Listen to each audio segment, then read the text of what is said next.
and this topic is known as errors या error analysis बुला देते हैं। एरर एनालिसिस एरर एनालिसिस मतलब क्या हुआ? अब एरर नाम से समझ आ रहा है कि कोई गलती करने वाले हैं हम, है ना? अब आप लोगों को अगर एरर की बात की जाए तो हमारे दिमाग में क्या आता है कि यार मैंने कुछ क्वेश्चन का आंसर निकाला और वो गलत निकला, ठीक है? अच्छा, अब मैंने इसको कनेक्ट करता हूँ तुम्हारे डेली लाइफ के साथ, ठीक है? तो I am talking about those good old days जब आप स्कूल जाते थे और आपको नंबर कोई टेस्ट पे नंबर मिलते थे कि हाँ भैया मैंने टेस्ट दिया था, इसके इतने मार्क्स आए, ठीक है? अब मान लीजिए आपने कोई क्वेश्चन अटेम्प्ट किया, आपके टीचर ने आपको दिया था, आपने क्वेश्चन अटेम्प्ट किया है और उस क्वेश्चन का आंसर है आपका 10.1। आपके टीचर के हिसाब से उसका एक्चुअल आंसर आना चाहिए 9.9, लेकिन आपके टीचर ने आपको कर दिया गलत। हाँ जी, लड़ोगे कि नहीं लड़ोगे ये बताओ मुझे। लड़ेंगे? कैसे नहीं लड़ेंगे? ऐसे कैसे दे दिए 10.1? मैम आपका 9.9 राउंड ऑफ करो 10, 10.1 राउंड ऑफ करो 10, आंसर सही है, नंबर मांगेंगे भाई, कैसे नहीं मांगेंगे, लड़ जाएंगे हम लोग, है ना? प्रिंसिपल तक क्यों ना जाना पड़े, लेकिन जाएंगे हम, नंबर तो लेके छोड़ेंगे। करेक्ट, क्योंकि it's near to the vicinity of what exactly the answer is, है ना? तो उसके आसपास है। लेकिन वही अगर किसी बच्चे का आंसर आता 11.2, क्या ये सही है? नहीं, तो लड़ना गलत है, क्योंकि तुम खुद ही नहीं जाओगे, तुम्हें पता मार पड़ेगी, डांट पड़ेगी, ट्राई करने जाओगे, लेकिन पता है तुम्हें कि तुम्हें नहीं मिलने वाले हैं, ठीक है? तो this is practically wrong and well this is practically right, है ना? तुम्हारे हिसाब से 10.1 सही है और 10.1 के लिए लड़ना सही भी है, नंबर मिलेंगे, कुछ नहीं होगा। तो 5 नंबर है तो मैडम 4 नंबर 3 नंबर तो देगी, है ना? अब आप लोग यहाँ पर क्या समझ रहे हैं? अच्छा, वही किसी बच्चे ने इस क्वेश्चन का आंसर निकाला है 9.8, तो क्या वो गलत है? नहीं, वो भी सही है। तो आप एक पर्टिकुलर ब्रैकेट रखते हैं ना, जहां तक आप कहेंगे कि यार यार इतना तो चलता है ना। हाँ, तो ये जो चलता है वाला पार्ट है, जो ये एरर का चलता है वाला एटीट्यूड है, ये इसको हम लोग चलता है को टेक्निकल भाषा में बुलाते हैं अनसर्टेनिटी। क्या बुलाते हैं? अनसर्टेनिटी, ठीक है? तो आज हम इसी के बारे में बात करने वाले हैं, ठीक है? एरर्स करने वाले हैं कि एरर्स कैसे हो सकते हैं, क्या क्या टाइप के होते हैं and what not. But primarily मैं समझाना चाहता हूं कि एग्जैक्टली इस कॉन्सेप्ट में हम लोग क्या क्या देखते हैं। तो यहां पर सबसे बड़ी चीज आती है अनसर्टेनिटी। तो कभी भी कोई मेजरमेंट करेंगे तो उसके लिए अनसर्टेनिटी आना is a normal thing. So any measurement without an uncertainty is a wrong measurement, है ना? अगर हम मेजरमेंट कर रहे हैं तो अनसर्टेनिटी रहेगी कि पता नहीं इसके आसपास का ही आंसर था, है ना? तो वो अनसर्टन सिचुएशन। जैसे कि मान लीजिए मैं आपको ये एक छोटा सा एग्जांपल देता हूँ। तो मेरे इंजीनियरिंग कॉलेज में ना हमारा मेडिकल चेकअप एवरी ईयर होता था, ठीक है? तो I am just giving you this example to explain you कि मैं अनसर्टेनिटी हम लोग कैसे कैलकुलेट करते हैं every day to day life में। तो आई स्टिल रिमेंबर, मैं जब कॉलेज में एडमिशन लेने जाने वाला था तो उस समय मेरा मेडिकल चेकअप हुआ। तो मेरी हाइट थी 182 सेंटीमीटर, ठीक है? जब मैं एडमिशन लेने जा रहा था 12th के बाद, ठीक है? तो मेरी हाइट थी 182 centimetre. This was in my first year. फिर फर्स्ट ईयर खत्म हुआ, सेकंड ईयर में दोबारा मेडिकल चेकअप हुआ, मेरी हाइट होगी दोस्तों 183 centimetre and I should be happy about it, है ना? 1 सेंटीमीटर हाइट बढ़ी दोस्तों, एग्जैक्ट टच 6 फीट का हो गया था मैं, ठीक है? तो 183 सेंटीमीटर मीन 6 फीट टॉल गाय, है ना? तो लड़कों के लिए 6 फीट होना मतलब वो हो दोस्तों बड़ी बात हो जाती है हमारे लिए, ठीक है? तो 6 फीट हो गया तो मैं बहुत खुश था। तो this is second year. Third year आया, अभी I talk about the mockery over है ना। थर्ड ईयर आया, मेरी हाइट दोस्तों 184, आई एम स्टिल ग्रोइंग, ठीक है? तो ये आई मेरी height. The fun part was, जैसे ही फोर्थ ईयर खत्म होने वाला था मेरी हाइट कैलकुलेट की गई और मेरी हाइट लिखी गई 183। अब मेरे को ये समझ नहीं आया कि एक मिनट, ये मैं घिस कैसे गया?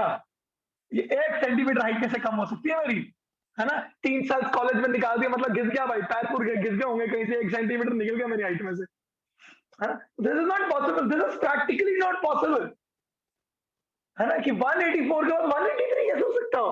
ना तो मैं बूढ़ा हूँ, ठीक है? तो मैं जब पास आउट हुआ तो मैं 20 साल की उम्र में पास आउट हो गया था, but I was a year या आई मीन फास्ट था थोड़ा मैं 1 साल, है ना? तो मैंने हर स्कूल में हर क्लास एक-एक साल पहले क्लास क्वालीफाई की है।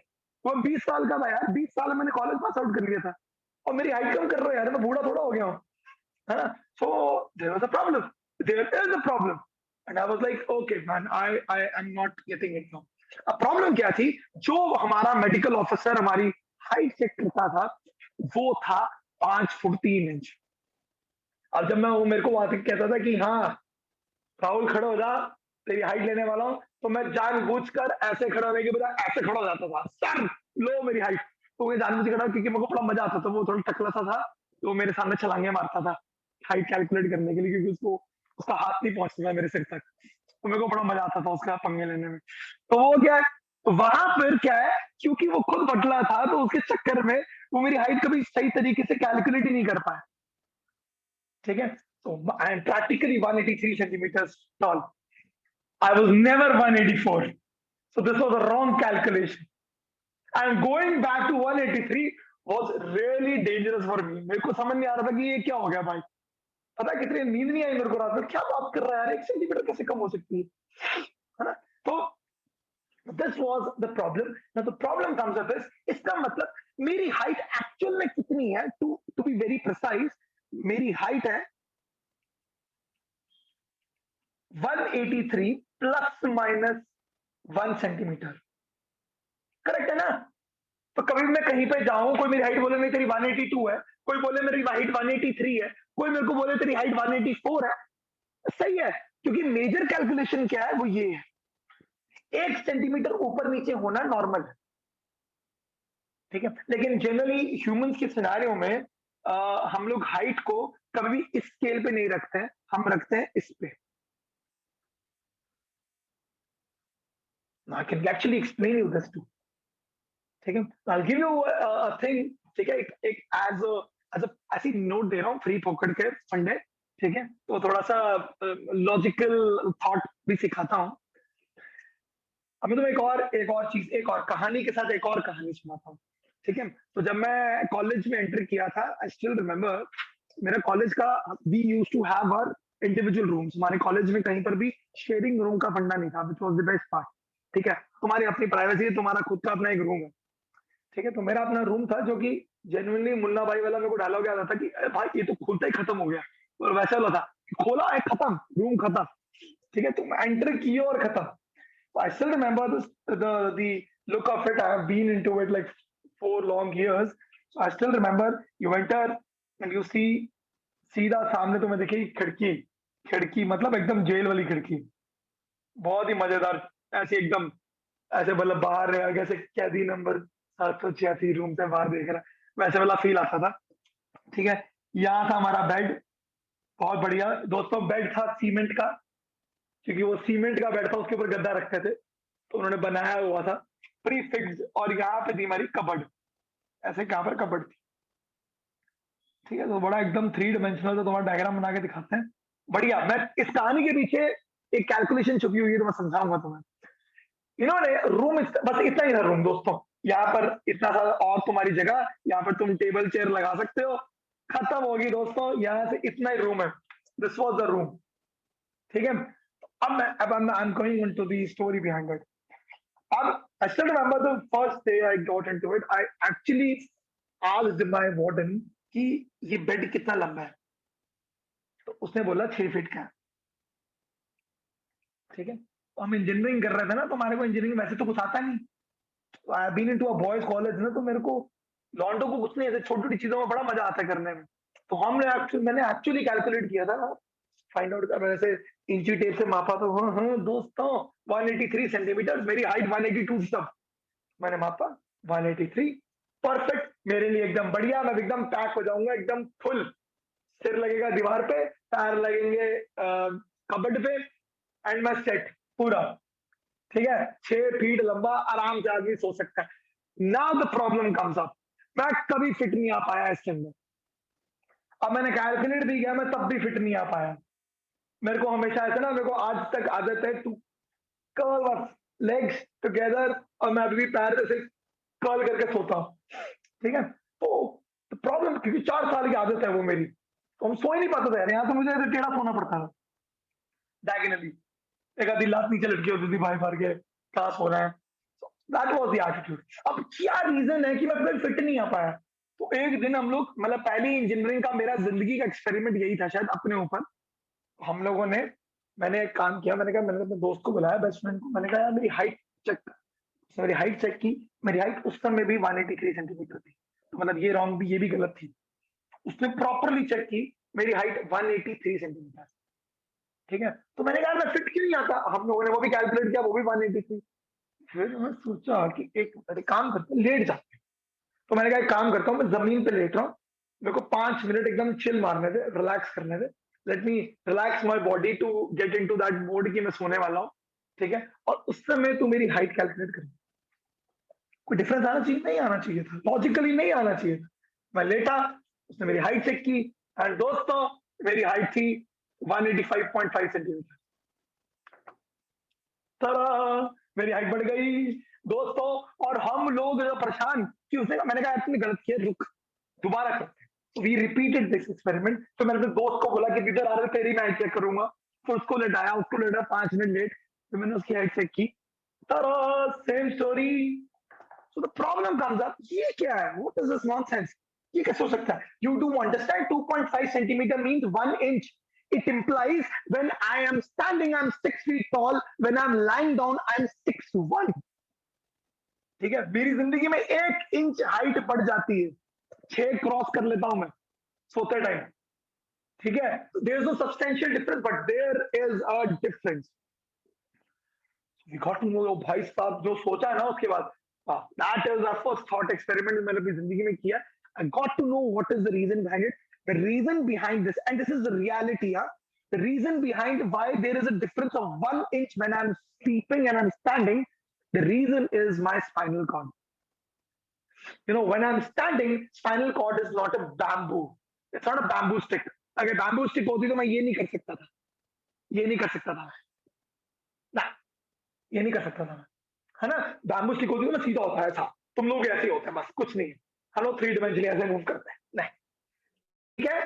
ये है spinal cord is parts of bones जो कि इकट्ठे किए गए, है ना। अब इन पार्ट्स ऑफ बोन्स के अंदर होता है एक फ्लूइड, ठीक है, ऐसे एक फ्लूइड होता है। तो क्या है, बोन ऐसा है कुछ पार्ट सप्रेस में, होता होगा ना जब खड़े होंगे तब। करेक्ट, दैट्स राइट, ऐसे पार्ट ऑफ बोन है। जैसे ही मैं खड़ा हो जाता हूँ, आप लोग भी सेम गोज विद यू यार गाइस, आप लोग जब खड़े हो जाते हो तो उस सिनेरियो में क्या होता है, ये बोन्स एक दूसरे के ऊपर लोड डालती है। तो क्या होता है, इन दोनों बोन्स के बीच में जो फ्लूइड है वो कंप्रेस हो जाता है। तो वो कंप्रेस होते होते ऊपर से लेकर नीचे तक, बैकबोन के एंड तक, यहां से यहां तक बैकबोन क्रंच होते होते होते 1 इंच का डिफरेंस आ जाता है। When I'm sleeping, I'm in normal mode ना, अपनी बॉडी को रिलैक्स कर दिया। तो उस सिनेरियो में क्या है, जब मैं खड़ा हूं तो ग्रेविटी ऐसे काम कर रही है, लेकिन जब मैं लेटा हूं तो ग्रेविटी ऐसे काम कर रही है। तो वो स्ट्रेस एक दूसरी बोन के ऊपर नहीं आता। इसीलिए जब पीठ दुख रही होती है और हम लेटते हैं तो हमें बहुत रिलैक्स फील होता है। जब आप बहुत देर तक खड़े रहते हो तो आपकी बैकबोन दुखने लग जाती है, क्योंकि वो जो फ्लूइड है वो कंप्रेस होते होते बहुत थक जाते हैं, ठीक है। तो आपको बॉडी में बहुत ज्यादा टेंशन फील होनी शुरू हो जाती है, and the moment you lie down and भाई जन्नत, बस तो वही बात है, ठीक है। This is the entire story behind it. सारी स्टोरी पढ़ाने का पूरा लॉजिक सिर्फ एरर एनालिसिस समझाना था। एरर एनालिसिस से ये समझ आया कि मेरी हाइट ऐसी है, ओ सॉरी, मेरी हाइट कुछ ये है। दिस इंप्लाइज दी, कोई भी कैलकुलेशन, कोई भी रैंडम नंबर आप लिखते हैं और आप मेजरमेंट करना चाहते हैं, तो this is always written in the form of plus minus delta x, where x is the mean value, where x is the mean value, sorry, this is mean value, and this is uncertainty. कोई भी measurement, ये वो type of measurement है, कोई भी measurement करते हो तो उसके अंदर एक नंबर और एक अनसर्टेनिटी आती है। एक नंबर और एक अनसर्टेनिटी आती है। कूल गाइस, समझ आया यहाँ तक? आई होप एवरीवन इज हाँ क्लियर सर। विद अनसर्टेनिटी क्या होती है ना? तो बड़े अनसर्टन थे अनसर्टेनिटी से, तो क्या है ये अनसर्टेनिटी? ये कुछ ऐसा चीज है, ठीक है। अब मैं आपको एक एग्जांपल दूं। अच्छा, ये कैलकुलेशन एरर होता कैसे है? ये एरर्स मेजरमेंट लेते टाइम क्यों होती है? बहुत सारे रीजन है। हो सकता है आप जिस क्लाइमेटिक कंडीशन में आज की डेट में वो एक्सपेरिमेंट को कर रहे हैं, शायद हो सकता है वो एक्सपेरिमेंट इस क्लाइमेट कंडीशन के लिए एप्ट नहीं है, ठीक है, तो आपको नंबर्स गलत मिलेंगे। हो सकता है आपने जो इंस्ट्रूमेंट में कैलकुलेशंस करनी थी, वो आपने इंस्ट्रूमेंट गलत तरीके से अप्लाई कर दिया, लगा दिया, अटैच किया, तो मेजरमेंट्स में गड़बड़ होंगी, तो देयर इज एन एरर। हो सकता है पर्सनल एरर, तुम्हारी अपनी गलती हो, तुम ऐसे चौड़ में ऐसे चेक करने की जगह तुम्हें कहा कि ऐसे ही देखना है रीडिंग, तुम ऐसे देख रहे हो, हाँ क्या रीडिंग, गलत कर दिया ना, तो हमारा लेड बैक एटीट्यूड हमारे रीडिंग को गलत कर रहा है, देयर इज एन एरर, ठीक है। तो ये सब टाइप्स हैं कि इसकी वजह से गलतियां हो सकती हैं, पर गलतियां क्या होती हैं उसको जानने के लिए पहला टाइप ऑफ एरर पढ़ेंगे। This is known as absolute error. This is known as absolute error. Absolute error क्या होता है?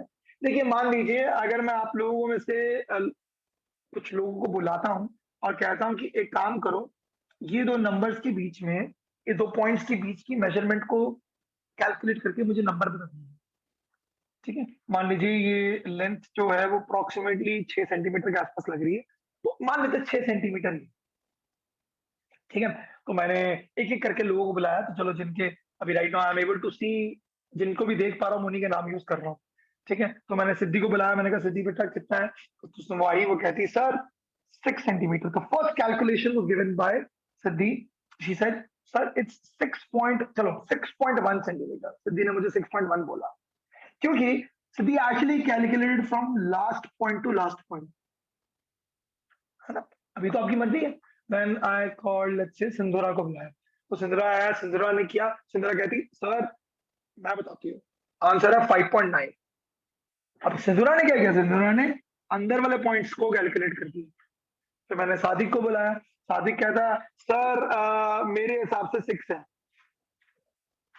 क्यों? क्योंकि सादिक ने सेंटर टू सेंटर मेजर किया, ठीक है। ऐसी लक्ष्मी को बुलाया, लक्ष्मी ने भी बोला सर 5.8 है, ठीक है। हो सकता है कहीं से प्रिसिशन ला सकती हो, ठीक है। और फिर मैंने हर्ष को बुलाया, तो हर्ष कहता सर 6.2 है, ठीक है। आज तो और किसी का कैमरा ऑन है, किसी का नहीं ऑन है, तो ठीक है। वेदांत ने बुलाया, वेदांत बोल कर आया, वेदांत कहता सर मैं बताऊं 6 है, सही है।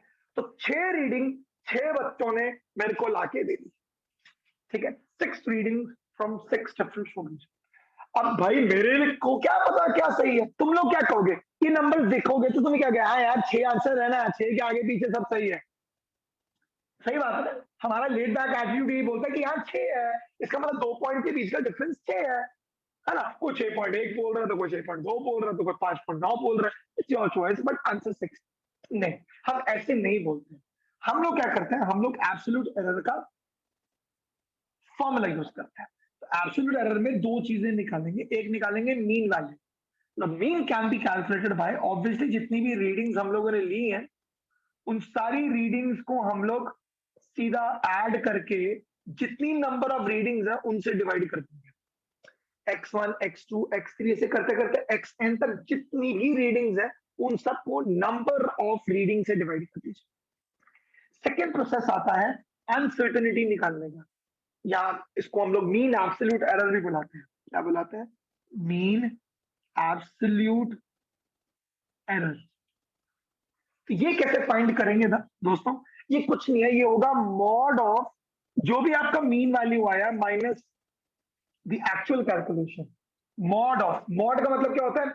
मॉड के अंदर चाहे पॉजिटिव हो आंसर या नेगेटिव हो, मॉड से बाहर निकालते हो वो हमेशा पॉजिटिव रहे, मतलब नेगेटिव वैल्यू भी पॉजिटिव बन जाती है, ठीक है। तो mod of this and so on upon n, जितने भी नंबर आप ले रहे हो उन सबसे डिवाइड कर दीजिए, ठीक है। I am gonna do the calculations using the same example, don't worry, but I have just given you कि कैसे करते हैं।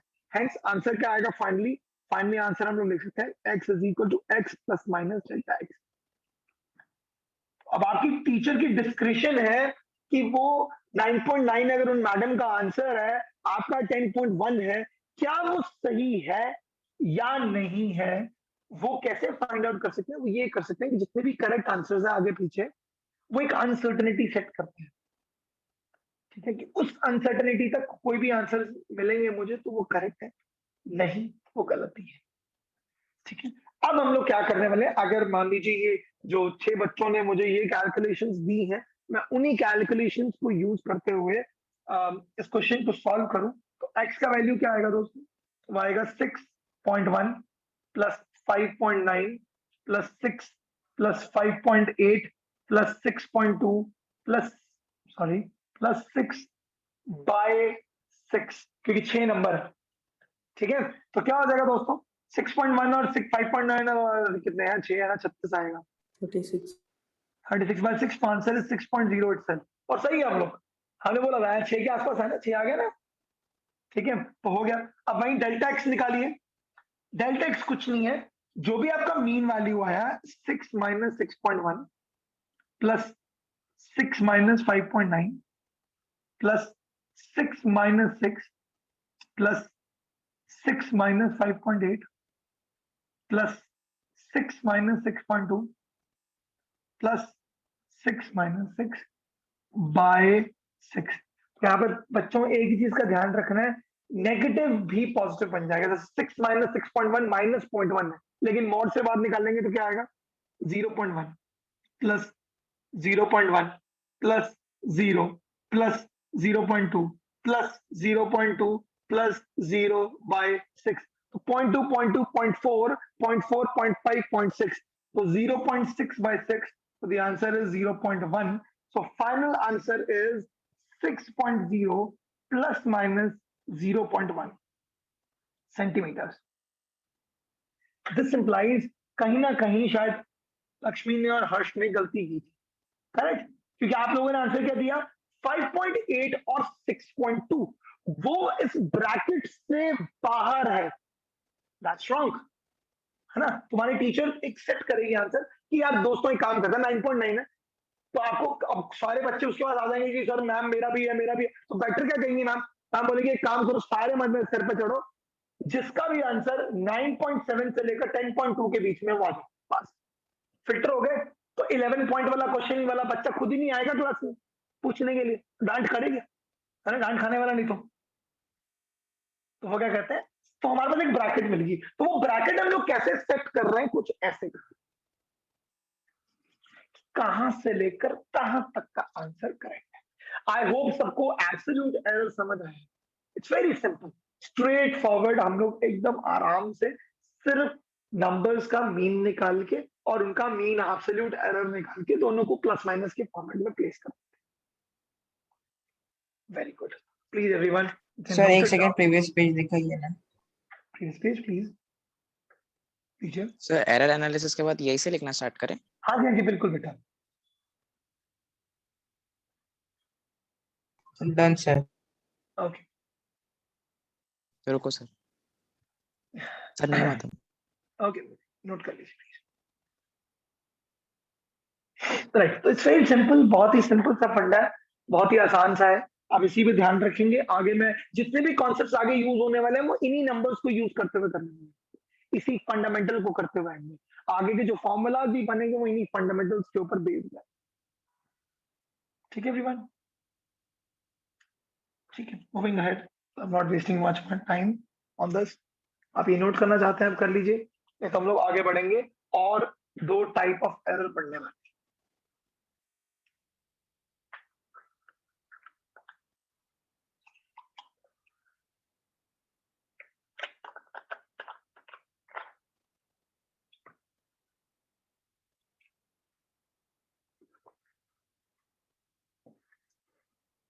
Okay, so the next thing comes up. The next thing is known as relative error. Next thing is known as relative error. Relative error को मैं RE लिख सकता हूँ। Relative मतलब दो नंबर्स का डिवीजन, है ना? तो यहाँ पे relative error is nothing but it's delta x by x। जो भी आपकी अनसर्टेनिटी है उसको आप एक्चुअल नंबर से डिवाइड कर दीजिए, that's known as relative error. और कभी भी अगर हम लोग परसेंटेज एरर निकालने वाले हैं तो वो क्या होगा, इसी रिलेटिव एरर को हम लोग 100 से मल्टीप्लाई कर दे तो परसेंटेज में मिल जाएगा मुझे, परसेंटेज में एरर है कितना। So percentage error is delta x by x into 100. Whatever I'm gonna get, it will be in percentage. Delta x by x into 100.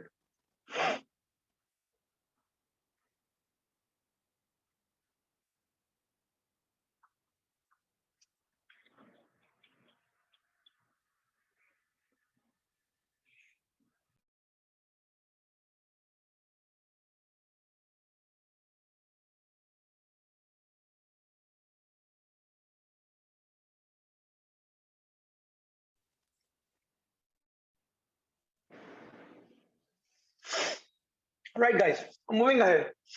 अब आता है कि यार एरर्स को ऐड करना, सब्ट्रैक्ट करना, मल्टीप्लाई करना, डिवाइड करना कैसे करते हैं, तो चलिए उसके बारे में सीखते हैं अब, ठीक है। So next thing comes up as addition of errors. बहुत ही इजी, चलिए समझते हैं। एडिशन मतलब क्या होगा, मान लीजिए मैं ए और बी को ऐड करना चाहता हूं, तो मान लीजिए मैं कहता हूं C is equal to A plus b करो, ठीक है। नाउ हियर ए भी एक नंबर है, एक मेजरमेंट है, बी भी एक नंबर है जो कि मेजरमेंट के थ्रू आया। Every measurement has got an uncertainty. इसका मतलब here A is A plus minus delta A and B is B plus minus delta B। तो बस यहां पर ये चीज समझ लीजिए, जब आपको दो चीजों के बीच का सम पूछा गया तो इनके मेन नंबर्स कौन है, ये है ना, ये प्राइम नंबर है जो ऐड या सब्ट्रैक्ट होने चाहिए। तो चाहे आप एडिशन कर रहे हैं या सब्ट्रैक्शन कर रहे हैं, वो जो भी टूल लगा रहे हैं वो इन दो नंबर्स के बीच में ही लगने वाला है। दैट इंप्लाइज आप कभी भी सी लगाएंगे तो मतलब सी का फाइनल आंसर क्या आना चाहिए, c plus minus delta c. अब ना तो मुझे डेल्टा सी पता है ना मुझे सी पता है। Here small c is nothing but a plus b, क्योंकि हम लोग एक्चुअल में ऐड कर रहे हैं तो हम लोग prime numbers, the main numbers को भी ऐड करेंगे, ठीक है। तो हमारे पास क्या आ जाएगा दोस्तों, सी का फाइनल आंसर आएगा a plus B plus minus delta A plus delta B. Please do remember the uncertainty always gets added. The uncertainty always gets added. This implies, एक काम करता हूँ एग्जांपल से समझाता हूँ, समझ आएगा बहुत बढ़िया से। मान लीजिए A का नंबर दिया हुआ है 10.0 प्लस माइनस 0.2, लेट्स से ऐसा कंसिडर करते हैं, ठीक है। और B एक नंबर दिया हुआ है 5.0 प्लस माइनस 0.1, ठीक है। अब अगर ऐसे सिनारियो में हमें सी पूछा जा रहा है ए और बी को ऐड करो, तो स्ट्रेट अवे आंसर क्या आएगा, 10 और 5 को ऐड कर दो, प्लस माइनस जो भी अनसर्टेनिटी दी है उसको तो डायरेक्टली ऐड कर दो। The answer is 15 plus minus 0.3। अगर आप इसको इलाबोरेट भी करना चाहें तो आप कर सकते हैं। 10 प्लस माइनस 0.2 तो मतलब आपका आंसर 9.8 से लेकर 10.2 तक सही है। 5 प्लस माइनस 0.1 का मतलब हुआ आपका आंसर 4.9 से लेकर 5.1 तक सही है। मान लो अगर किसी बंदे ने ए का वैल्यू 10.2 ले लिया और बी का वैल्यू 5.1 ले लिया, तो इनको ऐड करो, क्या आंसर आएगा, 15.3। ये सही है, लिमिट में आ रहा है ना। किसी ने मिनिमम ले लिए, ए का वैल्यू किसी ने ले लिया 9.8 और बी का वैल्यू ले लिया 4.9, जरा ऐड करिए आंसर कितना आएगा, 9 8 17, 7 14.7, सही है, it's still under the limit. किसी ने बोला कि नहीं नहीं मेरा तो आंसर ए का 10 आया था लेकिन बी का आंसर 5.1 आया, ठीक है भाई कोई बात नहीं, सी का आंसर कितना है 15.1, it is still under the limit. तो अंडर द लिमिट वाले आंसर आएंगे तो उस कंडीशन में हमारे पास आंसर एकदम 100% करेक्ट आने वाला है।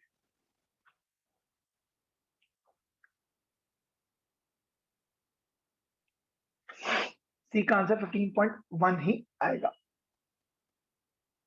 सर प्रीवियस पेज दिखाइएगा। ओके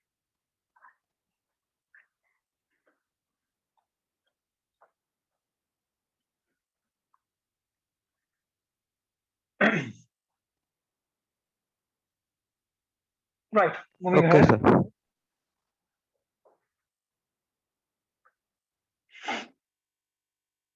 बहुत बढ़िया. Addition of errors it's quite simple. बहुत कॉमन सेंस वाली चीजें लगा रहा हूँ मैं, कुछ इसमें कुछ अनोखी चीजें नहीं दिखाने वाला हूँ. बहुत ही बेसिक बातें हैं.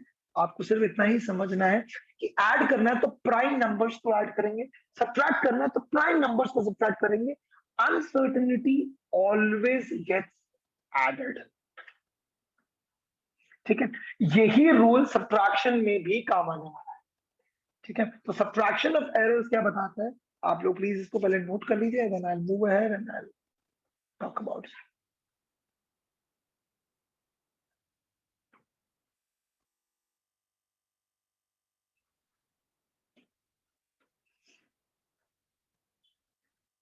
Okay. All right, moving ahead. Subtraction of errors.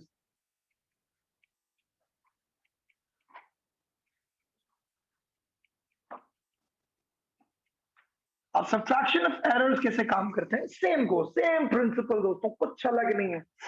आपको डी निकालना है, सॉरी डी निकालना है ए माइनस बी. तो ए क्या है, ए है a plus minus delta a. B क्या है, b plus minus delta b. तो आप क्या करेंगे, डी इज इक्वल टू आ जाएगा, माइनस किसके बीच में करना है, ए और बी के बीच में. तो A minus B plus minus delta A plus delta B. ठीक है, इसमें कुछ चेंज नहीं आने वाला. तो यहां पर सीधा मैं एग्जांपल देता हूं, सेम एग्जांपल देता हूं, बच्चों समझ भी आ जाएगा. मान लो ए का वैल्यू सेम वही दिया हुआ है 10.0 प्लस माइनस 0.2 और बी का वैल्यू 5.0 प्लस माइनस 0.1 है. तो डी का आंसर जो कि ए माइनस बी है, तो डी का आंसर क्या आएगा, 10 minus 5 plus minus the uncertainty always gets added.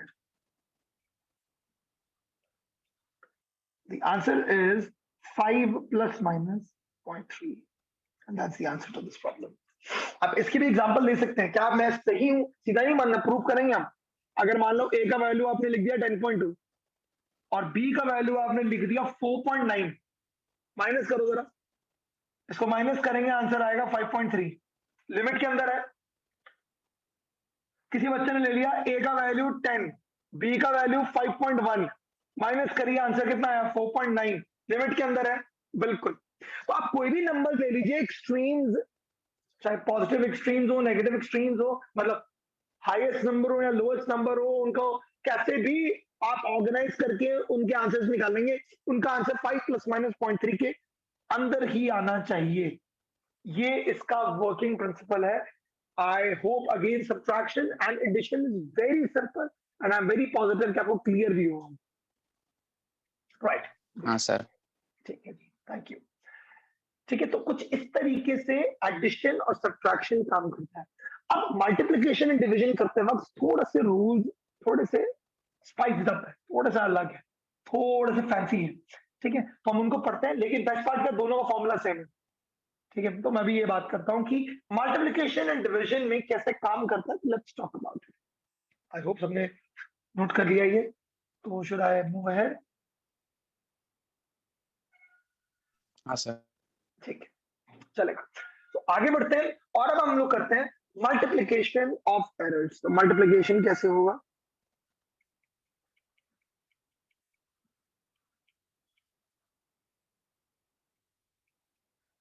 अब मल्टीप्लिकेशन का मतलब हुआ, मान लीजिए कोई नंबर ले लेते हैं, कुछ पी ले लेते हैं, p is equal to a into b. ठीक है, ए क्या होगा, वही a plus minus delta a. B क्या होगा, b plus minus delta B. ठीक है, और हम लोग जो आंसर निकालने वाले हैं पी, उसका भी आंसर आएगा P plus minus delta P. हमें यही तो फाइंड आउट करना है, ये हमें टू फाइंड है ना, ये तो टू फाइंड है. तो हम क्या करेंगे, here we know this, small t का वैल्यू क्या होना चाहिए, small a into small b. वो थोड़ा चेंज होगा, ये तो हमें पता है. तो प्राइमरली मेरा टू फाइंड है क्या, डेल्टा पी. अगर मुझे डेल्टा पी मिलेगा तो मुझे पी मिल जाएगा. तो अब डेल्टा पी कैसे निकालेंगे, चलिए समझते हैं. देखिए, फॉर्मूला कहता है मल्टीप्लिकेशन में delta p by p is equal to delta A by a plus delta B by b. In short हम दोनों left hand side and right hand side के रिलेटिव एरर्स को मल्टीप्लाई कर रहे हैं तो ऐड कर देते हैं, बस कुछ नहीं। जो दो चीजें मल्टीप्लाई हो रही हैं उनके बीच में प्लस साइन लग जाएगा, हमारा काम खत्म। इसको सॉल्व कैसे करेंगे, देखिए फिर से वही एग्जांपल देता हूं, एग्जांपल से बहुत अच्छे से समझ आता है। मान लीजिए ए का वैल्यू 10.0 प्लस माइनस 0.2 है और बी का वैल्यू 5.0 प्लस माइनस 0.1 है, ठीक है। अब मुझे पता है स्मॉल p का वैल्यू क्या है, 10 into 5 which is nothing but 50। हमें पता है delta p by p is equal to delta a by a plus delta b by b, ये फॉर्मूला दिया हुआ सॉरी है ना। तो डेल्टा b निकालना है, p का वैल्यू कितना दोस्तों 50, डेल्टा a कितना है 0.2, a कितना है 10 प्लस 0.1 बाय 5, करेक्ट है दोस्तों। अब एक काम करता हूं, यहाँ पे एलसीएम ले लेता हूँ 50, तो क्या हो जाएगा, ये आ जाएगा 0.2 इंटू 5 1.0 प्लस 1.0, यही आएगा ना, एलसीएम लिया नॉर्मल, ठीक है। 10 और 5 का एलसीएम लिया 50 आ गया, 0.2 into 5 is 1.0, 10 into 0.1 is 1.0, this is equal to delta p by 50, तो 1 plus 1 is 2, delta p by 50 is equal to 2.0 by 50, 50 और 50 कैंसिल हो जाएगा, सही है, उधर लेके जाओगे तो कैंसिल हो जाएगा ना। तो डेल्टा p का आंसर कितना है 2.0, so what is the answer of p, that is nothing but 50.0 plus minus 2.0। तो जो भी आंसर आएगा वो इसी ब्रैकेट के अंदर आएगा, that's it। तो जो भी आंसर आएगा वो इसी ब्रैकेट के अंदर आने वाला है। आई होप समझ आए, ठीक है। तो यही रूल देखो, बेस्ट पार्ट, अगेन दोबारा वही बात बोल रहा हूं, बेस्ट पार्ट क्या है मल्टीप्लिकेशन और डिवीजन का दोस्तों, फॉर्मूला चेंज ही नहीं होता है, आगे डिवीजन में भी सेम फॉर्मूला पढ़ने वाले हैं हम, ठीक है। तो इसको फटाफट नोट कर लीजिए ताकि हम लोग आगे बात कर सकें।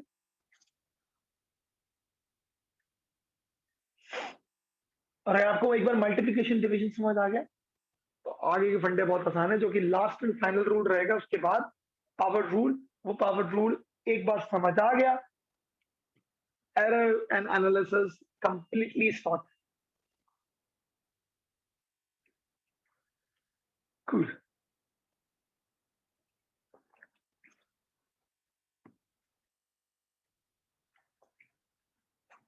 बहुत बढ़िया। चलिए आगे बढ़ते हैं, फिर डिवीजन के बारे में बात करते हैं। अब सेम एग्जांपल डिवीजन के लिए, सर एक मिनट, वो पिछला पेज दिखा सकते? मैं दिखा देता हूं, डिवीजन ऑफ एरर्स लीजिए, देखिए।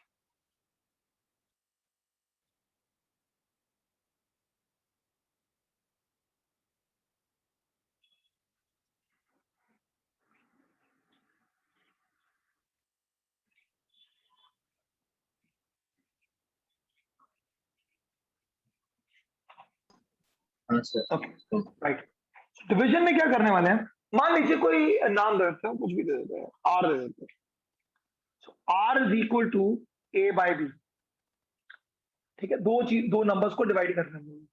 अगर हम डिवाइड करेंगे तो मान लीजिए ए का वैल्यू वही है a plus minus delta a, b का है b plus minus delta B,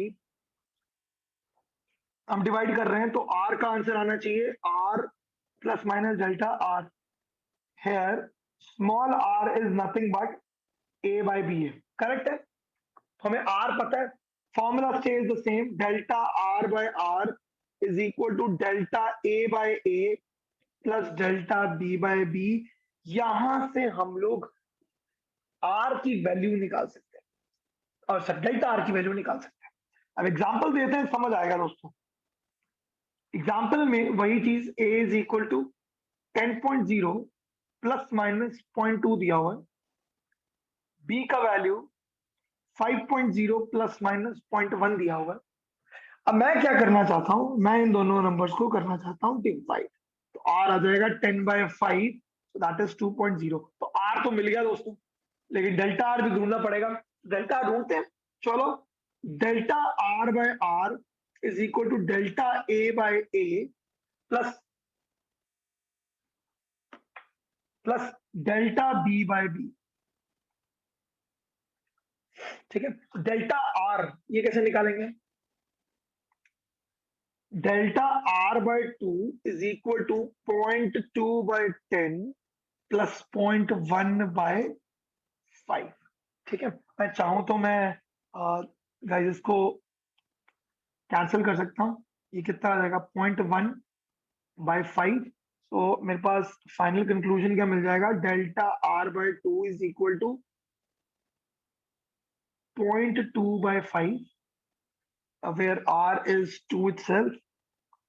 So delta r is equal to 0.4 by 5. 0.4 का आंसर आएगा 0.08, है ना? अब यार ये तो अच्छा, अब यहाँ पर क्या है, ट्विस्ट क्या है? यहाँ पर ट्विस्ट ये है गाइस, आप ये देखिए जितने भी एग्जांपल्स मैंने दिए हैं उन सब में एक डेसिमल पॉइंट तक की हम लोग नंबर्स निकाल सकते हैं। फॉर एग्जाम्पल अगर मैं आपको एक स्केल दूं और आपको बोलूं कि 4.7 मार्क करिए तो आप कर सकते हैं 4.7 मार्क। अगर मैं आपको बोलूं नहीं नहीं एक काम करो 4.72 मार्क करो, नहीं कर सकते आप, क्योंकि वो इंस्ट्रूमेंट उतनी प्रिसिशन तक दिखाता ही नहीं है। तो आप एस्टिमेट से लगाएंगे 0.72। हेंस हम लोग को प्रिसिशन कहां से देखनी कि डेसिमल के बाद गिवन क्वेश्चन में डेसिमल के बाद कितने पॉइंट तक दिया हुआ था, 1 तक। यहाँ पे 2 तक आ रहा है, 2 पॉसिबल नहीं है तो हम इसको राउंड ऑफ करेंगे 0.1 तक। Correct, 0.08 is rounded off to 0.1। तो फाइनल आंसर क्या है? r is equal to 2.0 plus minus 0.1. That's it. That's the answer to this problem. समझ आया? सेम रूल, बस क्या डिफरेंस है, वहां पर p जो था वो मल्टीप्लीकेशन था, यहां पे जो r है वो डिवीजन है। That's it. Right? So division, multiplication, addition and subtraction में किसी को भी कोई दिक्कत है तो प्लीज बताइए, नहीं है तो बहुत बढ़िया, हम लोग आगे बढ़ सकते हैं और बहुत बेहतरीन एक कॉन्सेप्ट पढ़ सकते हैं, that's known as power rule.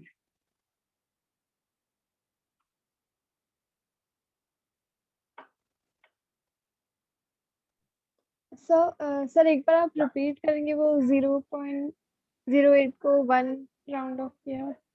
हाँ, 1 राउंड ऑफ कैसे किया बच्चा? तो ये समझ सकती है जो भी क्वेश्चन दिया हुआ चाहे 10.0 है या 0.2 है, आप ये समझ सकते हैं ना कि एक डेसिमल पार्ट तक का मेजर कर सकते हैं। आप जो आंसर देख रहे हैं वो 2 डेसिमल तक पहुंच गया, तो वो तो उस इंस्ट्रूमेंट की विसिनिटी तक नहीं है, उस इंस्ट्रूमेंट की उतना लीस्ट काउंट नहीं है, वो उससे भी छोटा नंबर बता रहा है, which is not possible to calculate. तो हम क्या करते हैं 0.08 को हम नियरेस्ट नंबर के साथ राउंड ऑफ करते हैं। ठीक है, okay sir, thank you sir.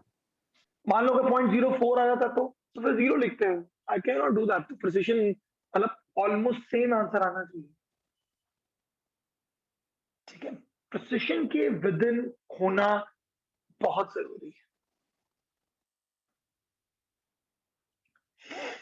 Good guys, moving ahead. ठीक है, अब final rule and the most beautiful rule, the most important rule, this is known as power rule.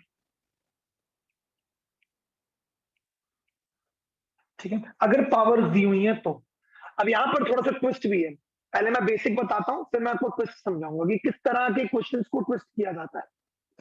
Power rule समझाता है, और हाँ, पावर रूल समझाता है कि मान लीजिए कोई नंबर दिया हुआ है x is equal to a raised power m है, कोई नंबर है m 1 2 3 4 -3 4 7 कुछ भी हो सकता है, b रेस्ट पर n है और c रेस्ट पर k है। ठीक है, मैंने ऐसे कुछ भी रैंडम नंबर दे दिए। ठीक है, अब यहां पर जरा बात को समझिए। अब यहां पर ये कहता है, रूल क्या कहता है, रूल समझाता है हमें कुछ इस तरीके से कि डेल्टा एक्स बाय एक्स, अब आप जानते हो मल्टीप्लाई करिए या डिवाइड करिए फॉर्मूला स्टेज द सेम। यहां पर डिफरेंस क्या है, वो ये है कि जो भी आपको पावर दी गई है, पहले में m, दूसरे में n, तीसरे में k, जिस नंबर के साथ, जिस लेटर के साथ जो भी पावर दी गई है वो पावर हम लोग डायरेक्टली नीचे लिख देंगे, m into delta a by a plus n into delta b by b plus जो भी पावर अब लास्ट में पावर दी हुई है k ब्रैकेट में डेल्टा c बाय c। तो इस फॉर्मेट में हमारे को आंसर मिल जाता है। अब द इंटरेस्टिंग पार्ट इज, जब क्वेश्चंस आते हैं तो ऐसे इस फॉर्मेट में नहीं आते हैं, क्वेश्चंस आते हैं परसेंटेज के ऊपर। ठीक है, नोट डाल देता हूं।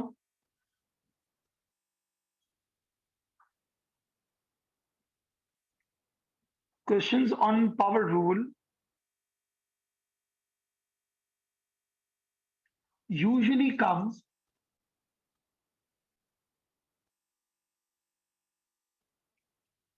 with percentage error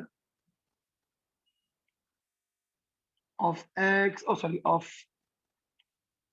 a b c, जो भी पैरामीटर्स आपको दिए हुए हैं उनके परसेंटेज एरर दिए होते हैं।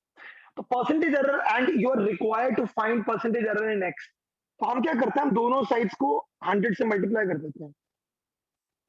तो आपको क्या मिलेगा, आपको मिल जाएगा ब्रैकेट में m delta a by a plus n delta b by b plus k delta c by c into 100।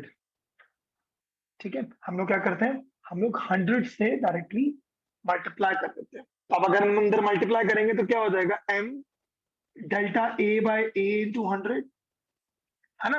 Individually सबके साथ मल्टीप्लाई होगा ना, तो मैंने क्या किया, मैंने ब्रैकेट के अंदर ही डाल दिया सीधा, n delta b by b into 100 plus k delta c by c into 100। बच्चा क्या सीखे हम ये सीखे कि अगर आपको परसेंटेज एरर दी हुई है तो हम परसेंटेज एरर्स को यूज करके आंसर निकाल लेंगे। इन शॉर्ट, मैं बॉक्स को निकाल ही देता हूं। x परसेंटेज अगर आपको निकालना है तो m टाइम्स a परसेंटेज जो भी दी हुई है उसको मल्टीप्लाई करो, n टाइम्स b की percentage plus k times c की परसेंटेज, डायरेक्टली आंसर निकल आएगा। डायरेक्टली आंसर निकल आएगा। मैं एग्जांपल देता हूं, समझाऊंगा। जिनको नहीं समझ आया दोबारा सुन लेंगे, कोई बड़ी बात नहीं है, तब तक बाकी सब नोट कर सकते हैं। x is equal to a raised पर m, b रिस्ट पर n, c raised by c raised पर k। ये आपको क्वेश्चन दिया होगा। आपको भी कुछ नहीं सोचना कि कौन डिनोमिनेटर में कौन न्यूमिनेटर में, आपने इतना सोचना है कि जो पावर दी हुई है उस पावर को डायरेक्टली नीचे लिखिए, into delta a by a plus n delta b by b plus k delta c by c। Percentage error पूछा जाएगा तो दोनों left hand side and right hand side को 100 से मल्टीप्लाई किया और वापस नीचे अदर फॉर्मेट ऑफ इक्वेशन मिल गई। एग्जांपल दूंगा, बहुत बेहतरीन तरीके से समझ आ जाएगा, कोई पंगा ही नहीं है। ठीक है, जो इस रूल में ट्विस्ट है वो मैं अभी एग्जांपल के बाद समझा। Right, everyone can note this down, then we can get on to the problem.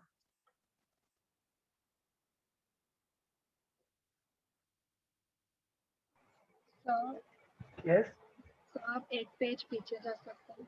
Yes,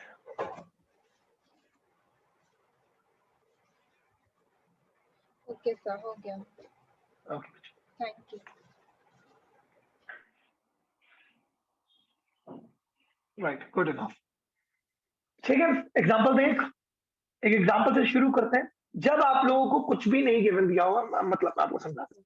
पहले मैं एक बेसिक एग्जांपल लिखता हूँ, फिर मैं आपको बताता हूँ। मान लीजिए क्वेश्चन दिया हुआ है, find percentage error of x in the given relation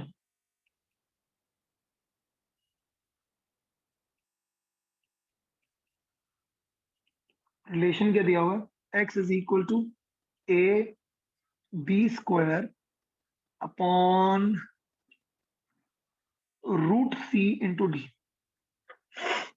a b square upon root c into D, D cube. चलो क्यूब कर, बढ़िया, मजा आएगा। a b square upon root c upon D cube.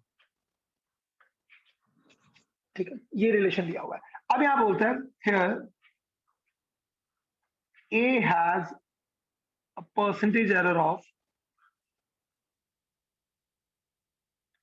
3%, B has percentage error of, मैं लिख नहीं रहा हूं बेटा, वही बात है, has percentage error of let's say 2%,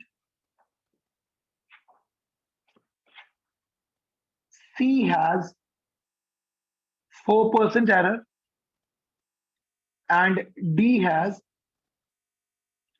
1% error. तो हम क्या करेंगे, कुछ नहीं दिया हुआ, सीधा परसेंटेज दी हुई है, हम लोग भी वही काम करेंगे। हम क्या करेंगे, हम लिखेंगे delta X by X into 100 is equal to, power 1 है ए की, 1 into delta A by A into 100 plus B की पावर 2 है तो 2 into delta B by B into 100, C की पावर हाफ है तो half into delta C by C into 100 plus D की power 3 है, 3 into delta D by D into 100। तो ए का परसेंटेज एरर कितना है, 1 into 3 plus 2 into 2 plus half into 4 plus 3 into 1। तो यहाँ पे क्या आएगा, 3 plus 4 plus 2 plus 3, so the answer is 12%। ठीक है, परसेंटेज एरर कितना है, 12%। एवरीवन क्वेश्चन समझ आया, बेसिक है, कुछ नहीं है, आपको कुछ नहीं सोचना, डिनोमिनेटर है न्यूमरेटर है क्या है, हमें सीधा है कि भैया जो भी परसेंटेज एरर दी है वो उसकी पावर के साथ मल्टीप्लाई करो और सबको ऐड कर दो, खत्म। ठीक है, कोई कहानी नहीं, कोई ट्विस्ट नहीं है, सीधा सीधा फंडा है।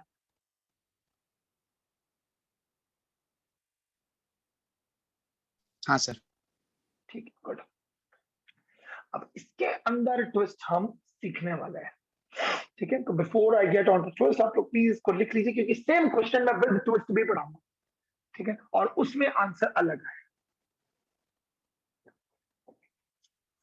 तो ट्विस्ट कैसे जज करना है मैं वो भी समझाऊंगा, और ट्विस्ट क्या है मैं वो भी समझाऊंगा।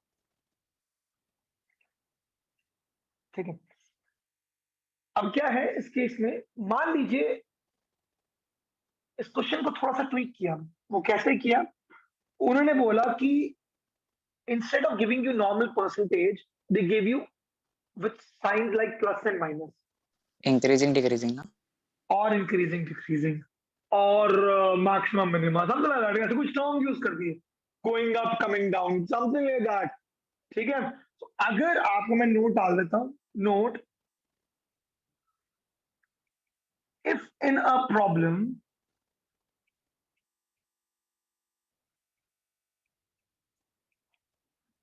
percentage provided are either given with symbol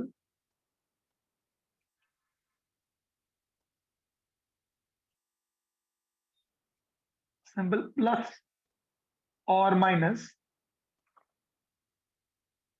slash, यहाँ और बड़ा वाला और लिख देते हैं, और ये इधर और वाला इधर और है, और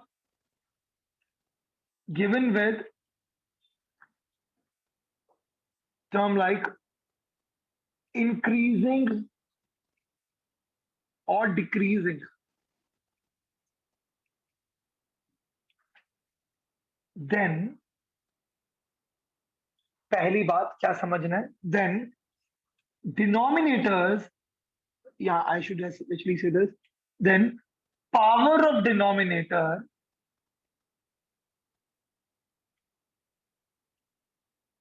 will get negative sign in formula।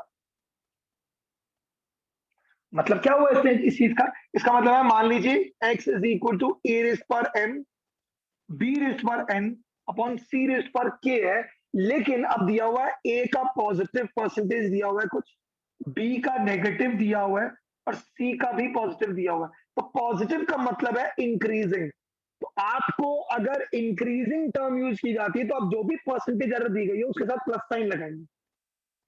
Negative का मतलब है डिक्रीजिंग, या तो क्वेश्चन में डायरेक्टली नेगेटिव भी दिया होगा या फिर डिक्रीजिंग टर्म यूज की गई है, तो आप उसमें एक्चुअली नंबर यूज करेंगे -2%, तो -2 लिखेंगे।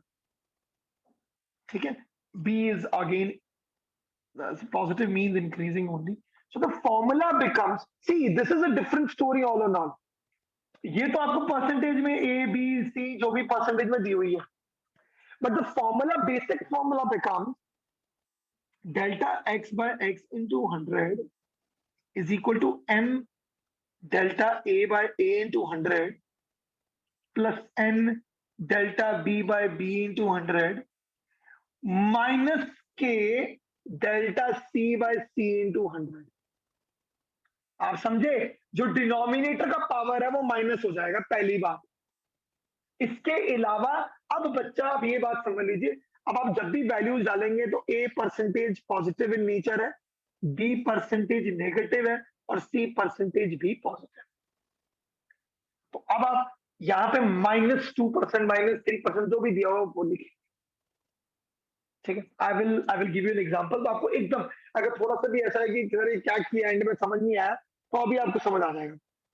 Don't worry, I will not make it look like this कि बड़ा हॉश पॉश है, इधर रफ सा है, नहीं, मैं आपको एकदम बढ़िया से समझाता हूँ। मैं एग्जांपल दूंगा, एकदम समझ आएगा दोस्तों।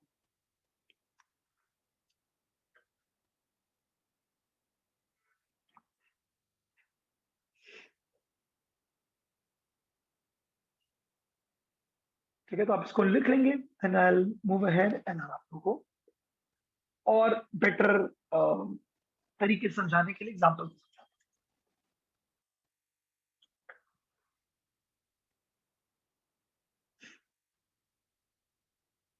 Right, I will give you the same question, या एक डिफरेंट क्वेश्चन थोड़ा सा देते हैं और आपको एक क्वेश्चन मैं आपको कहूंगा कि आप खुद ट्राई करेंगे। मान लीजिए एक रिलेशन दिया हुआ, सेम ही ले लेते चलो यार, AB² अपॉन √C/d³। ठीक है, क्वेश्चन कहता है find percentage error of x। अच्छा, जरूरी नहीं है आपको पॉजिटिव नेगेटिव दिया ही हो।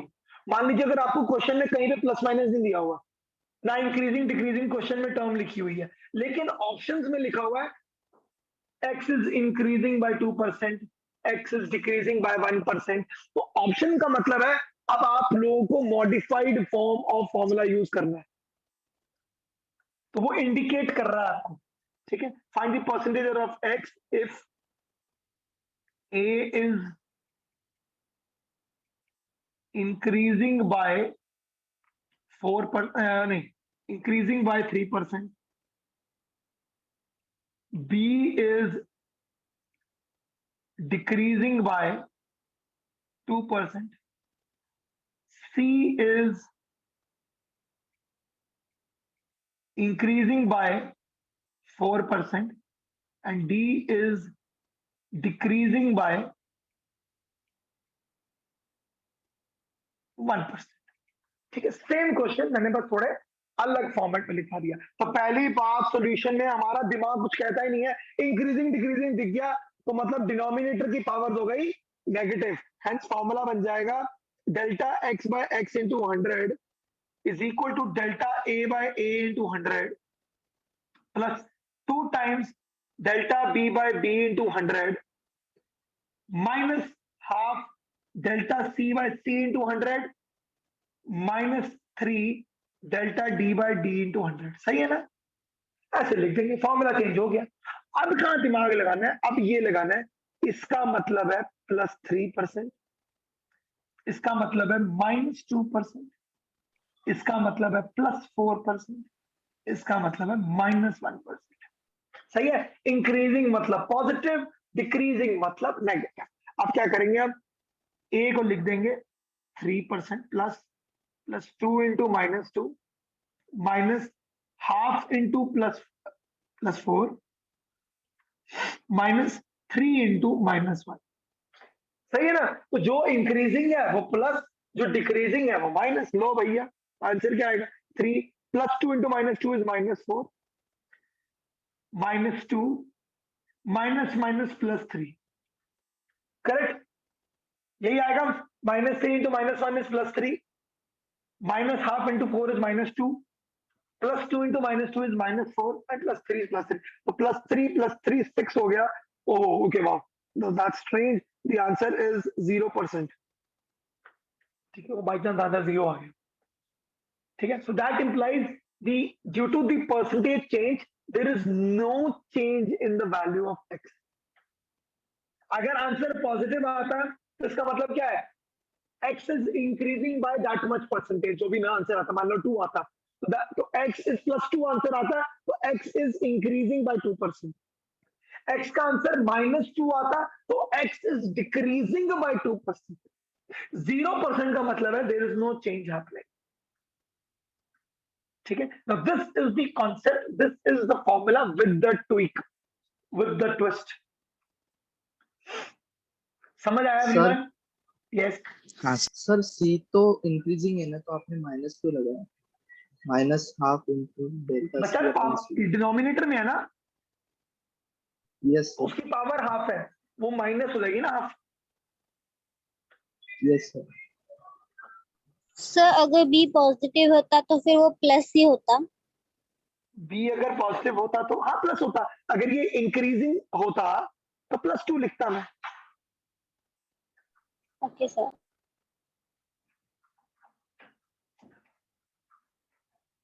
Cool enough everyone? Got this? एक क्वेश्चन करेंगे ताकि कॉन्फिडेंस आए, एंड दैट्स इट, है ना? तो यहाँ पर हमारा ये वाला पर्टिकुलर कॉन्सेप्ट कंप्लीट हो जाती है. एक क्वेश्चन करते हैं ताकि हमारा कॉन्फिडेंस थोड़ा सा इंक्रीज हो और हमें ये जो ट्विस्ट है ये थोड़ा सा समझ आए कि किस तरीके से करना है.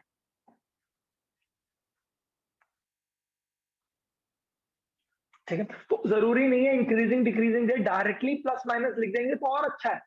तो हमको कुछ करना ही नहीं है, +3 यूज हो जाएगा, -2 यूज होगा.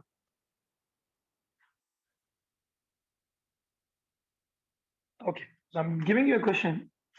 मान लीजिए एक रिलेशन दिया हुआ है x is equal to a² b upon √c. बस ठीक है, इतना ही. ठीक है, so a is having +2% change, b is having -3%, and d is having +4%. ठीक है, क्या करेंगे? Let's try to find. Yes बच्चा. So C, not D. No d is there. Sir वो आपने 4% लिखा ना, उसके वहां पे C लिखना था. ओ अच्छा, oh I am so sorry, thank you बच्चा. C4%, thank you.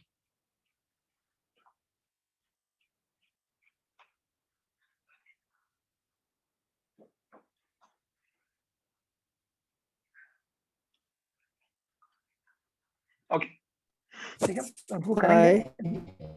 Let's see बेटा, मेरे को भी नहीं पता. Let's do it.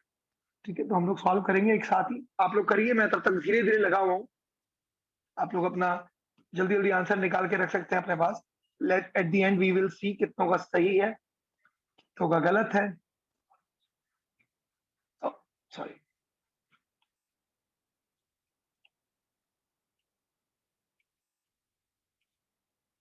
-half delta c by c into 1. ठीक है ना? तो 2 into +2 plus 1 into -3 minus half into +4. So 4 -3 -2. So -3 -2 -5. So answer is -1%. This means x is decreasing by 1%. And that's the prime concept. Good enough. So I hope यहाँ तक everyone has caught it. And यही primarily error analysis का सब कुछ nutshell में यही है.